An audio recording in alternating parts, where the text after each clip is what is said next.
तो दोस्तों इस वीडियो में हम देखेंगे कि कैसे आप आईटीआर फाइल कर सकते हो फाइनेंशियल ईयर 2019 और 20 के लिए। तो दोस्तों जैसा कि आपको पता होगा, आईटीआर फाइलिंग की जो लास्ट डेट थी 31 जुलाई 2020, उसको एक्सटेंड कर दिया गया है 30 नवंबर 2020 तक। तो आपको 30 नवंबर 2020 तक का टाइम है जब तक आप अपना आईटीआर जो कि इनकम टैक्स रिटर्न फाइल कर सकते हो फाइनेंशियल ईयर 2019 और 20 के लिए। तो दोस्तों इस वीडियो में मैं आपको ऐसे सिंपल स्टेप्स बताऊंगा जिसके ज़रिए आपको कोई भी फाइनेंशियल एडवाइज़र या चार्टर्ड अकाउंटेंट के पास जाने की ज़रूरत ही नहीं है। आप अपने घर में इनकम टैक्स रिटर्न फाइल कर सकते हो।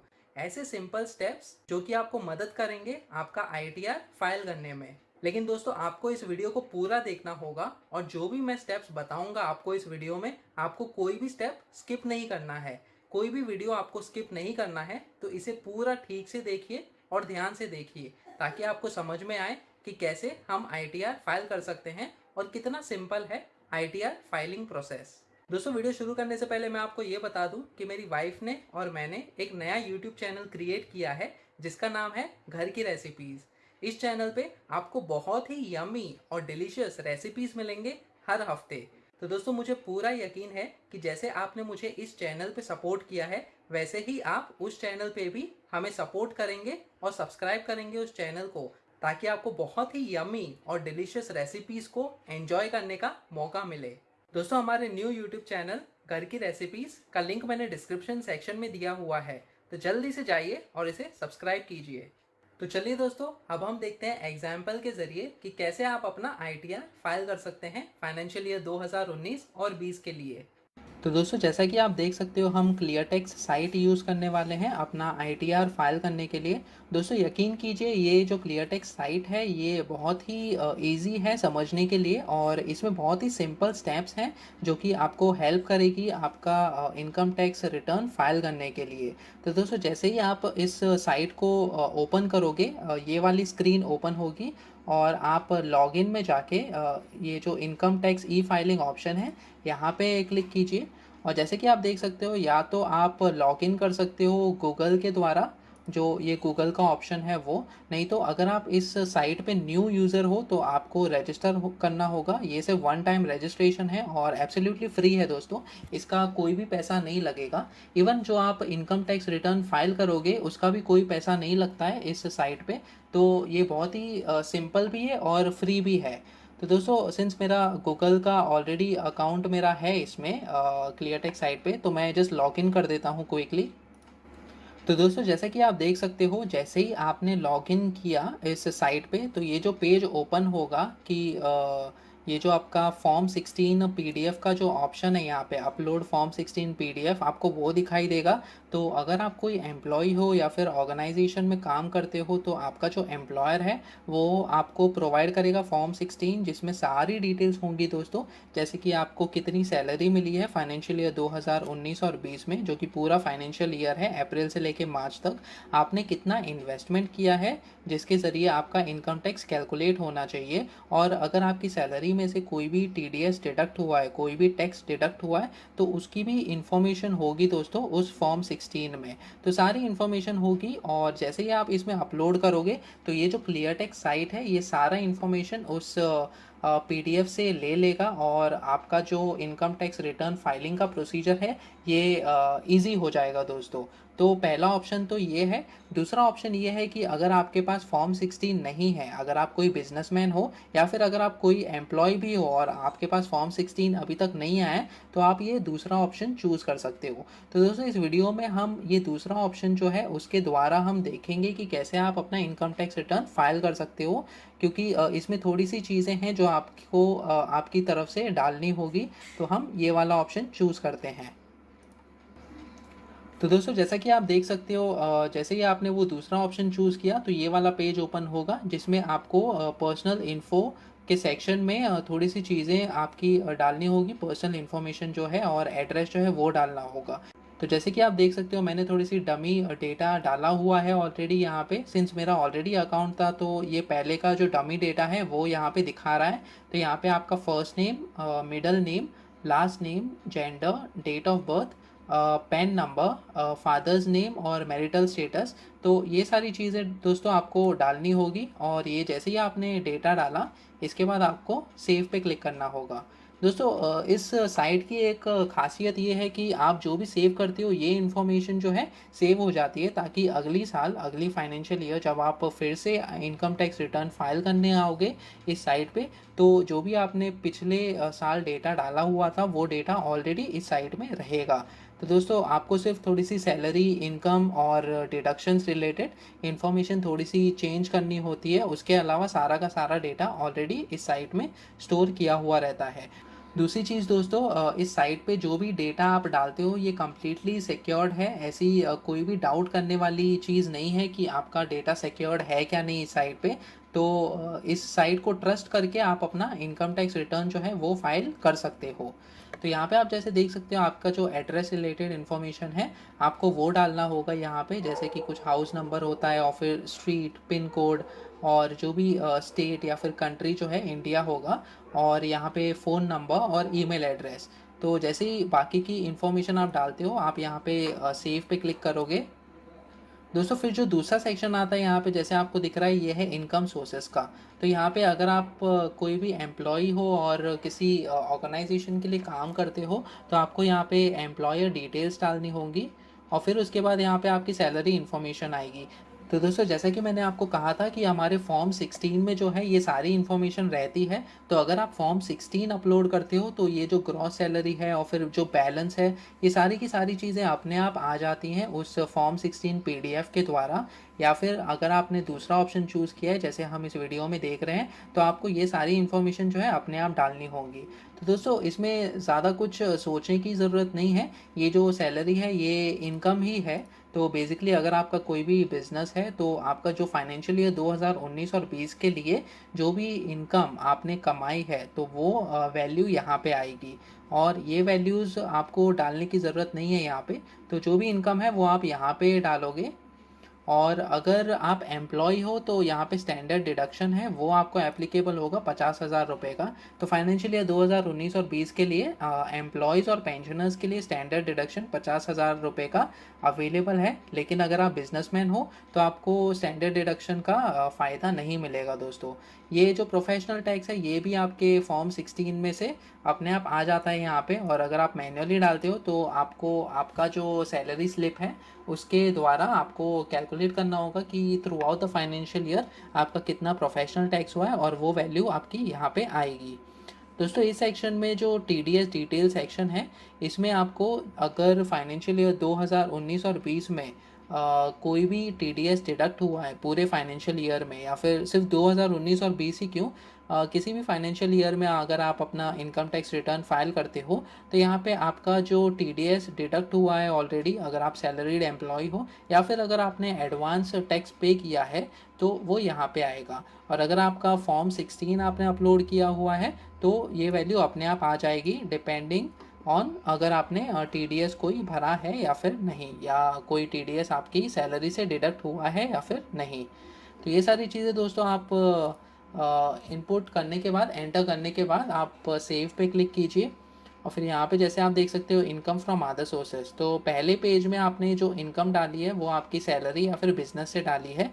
ये जो दूसरी इनकम है दोस्तों यहाँ पे आप अपना इंटरेस्ट डाल सकते हो फ्रॉम सेविंग्स बैंक अकाउंट। तो जो सेविंग्स अकाउंट है आपका उसमें आपको हर क्वार्टर में इंटरेस्ट मिलता है, तो वो पूरे साल का जो इंटरेस्ट है आपको ऐड करके यहाँ पे डालना होगा। तो जैसे मैंने आपको पिछले वीडियो में बताया था कि साल में जो है अगर आप 60 साल या उससे कम उम्र के हो तो आपको 10,000 या उसके नीचे तक की जो इंटरेस्ट है उस पर कोई भी इनकम टैक्स पे करने की ज़रूरत नहीं है। तो वो हम डिडक्शन सेक्शन में देखेंगे दोस्तों कि कैसे ये जो इंटरेस्ट है सेविंग्स बैंक का, इसमें आपको कोई भी इनकम टैक्स पे करने की ज़रूरत नहीं है अगर आपका 10,000 के नीचे का इंटरेस्ट है साल में। तो दूसरी चीज़ यहाँ पे इंटरेस्ट इनकम फ्रॉम डिपॉजिट्स, इसमें दोस्तों आपकी फ़िक्स डिपॉजिट्स, रिकरिंग डिपॉजिट्स या कोई भी पोस्ट ऑफिस जो फ़िक्स डिपॉजिट्स होती हैं उसके जो भी इंटरेस्ट आपको मिलेंगे वो इस सेक्शन में आएंगे।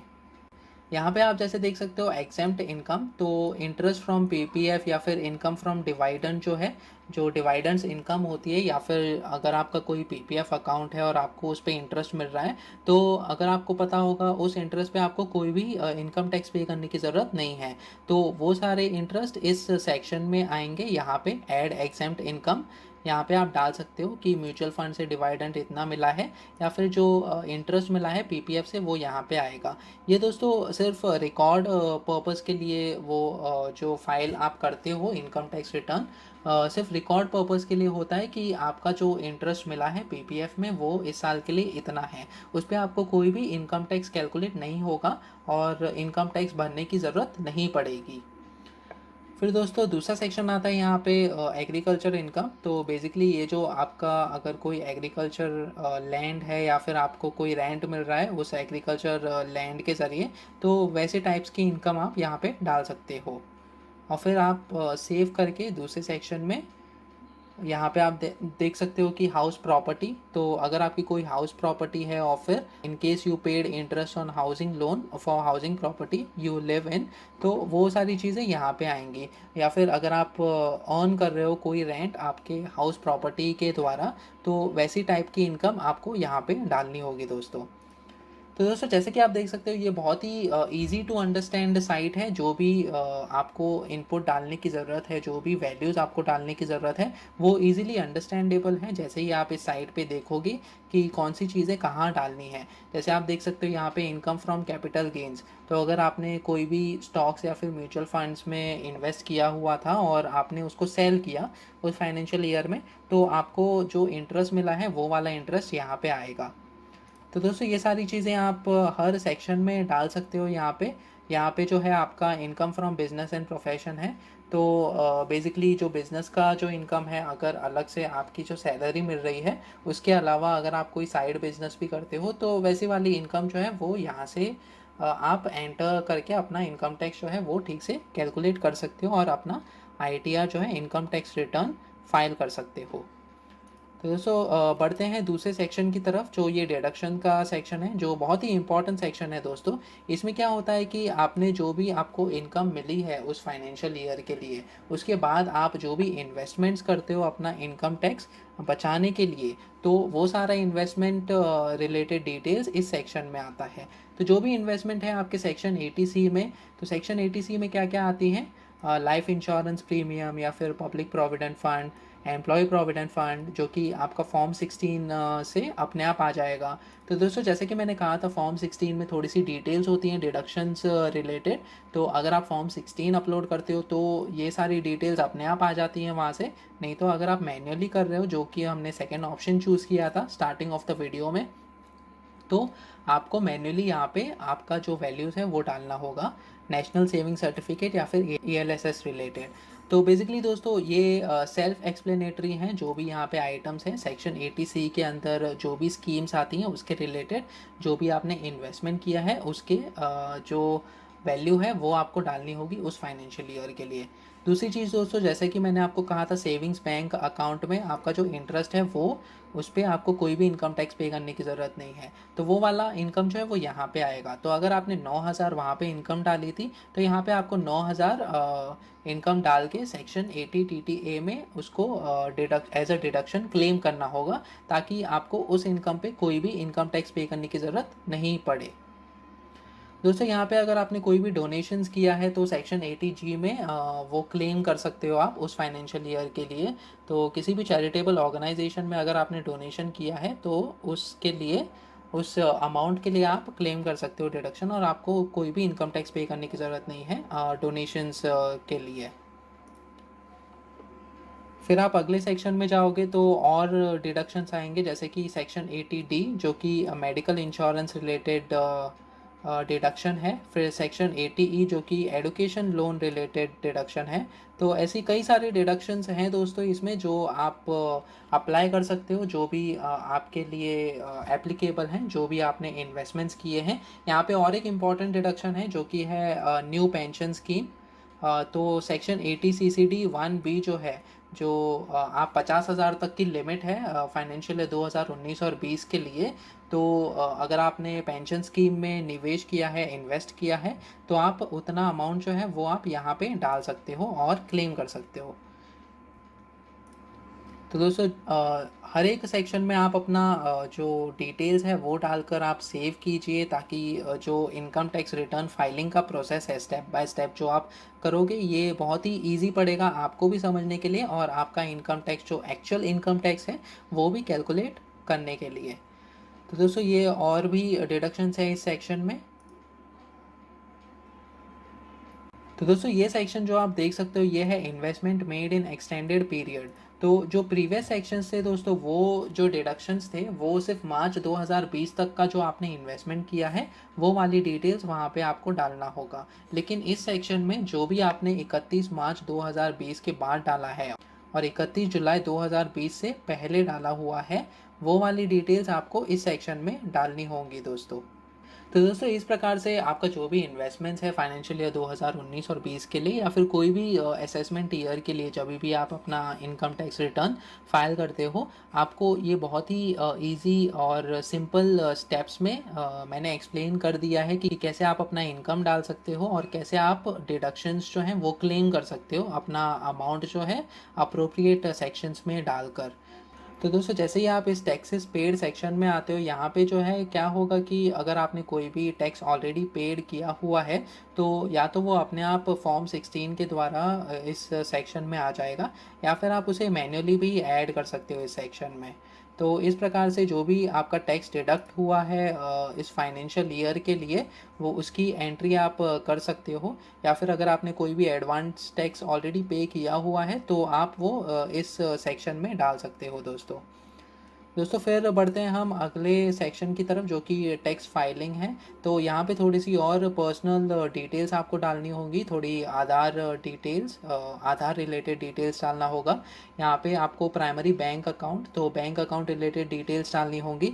दोस्तों ये जो डिटेल्स हैं ये इंपॉर्टेंट है, क्योंकि अगर आपने कोई एक्स्ट्रा इनकम टैक्स पे किया हुआ है, तो जो आपका रिटर्न आएगा, जो एडिशनल आपने टैक्स पे किया हुआ है, वो आपको वापस आएगा आपके बैंक अकाउंट में डायरेक्टली, जैसे ही आप अपना आईटीआर फाइल करते हो। तो दोस्तों इस नज़रिए से अगर हम देखेंगे तो आईटीआर फाइल करना भी बहुत ही इंपॉर्टेंट है, क्योंकि अगर आपने कोई एक्स्ट्रा टैक्स पे किया है तो आपको वो वापस अगर चाहिए तो आपको आईटीआर फाइल तो करना ही होगा। और दूसरी चीज़ इंपॉर्टेंट दोस्तों ये है कि अगर आप आईटीआर फाइल करते हो और कल को अगर आप कोई लोन भी अप्लाई करते हो, तो ये बहुत ही इंपॉर्टेंट चीज़ हो जाती है, क्योंकि बैंक में या फिर फाइनेंशियल इंस्टीट्यूशंस में वो आपसे पूछते हैं कि आपने पिछले सालों का आईटीआर फाइल किया है क्या नहीं। तो अकॉर्डिंगली आपको लोन जो है वो प्रोसेस होता है दोस्तों। तो दोस्तों इस प्रकार से आप ये जो भी डिटेल्स हैं यहाँ पे डालकर आप सेव कर सकते हो। दोस्तों ये सेक्शन में और थोड़ी सी इन्फॉर्मेशन है, तो कोई भी अगर इन्फॉर्मेशन आप पे लागू होती है तो उसका आप देख सकते हो कि क्या कर सकते हैं। कोई भी डिटेल्स आपको अगर एंटर करनी है तो, और फिर गो टू नेक्स्ट पे क्लिक कर सकते हो, और यहाँ पे आपको कंफर्मेशन मैसेज आ जाता है दोस्तों कि you have no tax due. अगर आपका कोई भी इनकम टैक्स पे करने की ज़रूरत नहीं है आपको, या फिर अगर कोई इनकम टैक्स है तो वो यहाँ पे आ जाएगा दोस्तों, और आपको सिर्फ प्रोसीड टू ई फाइलिंग जो है इस पर क्लिक करना होता है। तो दोस्तों इस तरीके से जैसे कि आपने देखा, ये बहुत ही सिंपल तरीका है आपका इनकम टैक्स रिटर्न फाइल करने का। और मैं तो रिकमेंड यही करूँगा कि आप क्लियर टैक्स साइट के द्वारा, अगर आप बिगनर हो, आपको अगर ज़्यादा टाइम है नहीं, तो आप क्लियर टैक्स साइट के द्वारा आपका आईटीआर फाइल कर सकते हो, इनकम टैक्स रिटर्न फाइल कर सकते हो इन सिंपल स्टेप्स को फॉलो करके, जैसे कि मैंने आपको इस वीडियो में बताया हुआ है। तो दोस्तों जैसा कि हमने देखा कितना आसान है, कितने सिंपल स्टेप्स हैं आईटीआर फाइल करने के, बिना किसी चार्टर्ड अकाउंटेंट या फाइनेंशियल एडवाइज़र को कंसल्ट किए बिना। तो दोस्तों आज के इस वीडियो में इतना ही। अगर आपको ये वीडियो पसंद आया तो प्लीज़ इसे लाइक कीजिए और शेयर कीजिए अपने दोस्तों के साथ। अगर आपकी कोई भी क्वेरीज हैं आईटीआर फाइल करने के रिलेटेड, या फिर कोई भी इनकम टैक्स रिलेटेड क्वेरी है, तो आप कमेंट सेक्शन में मुझे पूछ सकते हो। और हाँ, अगर आप इस चैनल पे नए हो तो सब्सक्राइब कीजिए फिनकेल्सी टीवी चैनल को, ताकि आगे आने वाली वीडियोस भी आप देख सकें। और जैसा कि मैंने वीडियो के शुरू में कहा, हमारे न्यू यूट्यूब चैनल घर की रेसिपीज़ को भी सपोर्ट करो और सब्सक्राइब करो, ताकि आपको हर हफ्ते न्यू रेसिपीज़, यमी और डिलीशियस रेसिपीज़ का फ़ायदा उठाने मिले।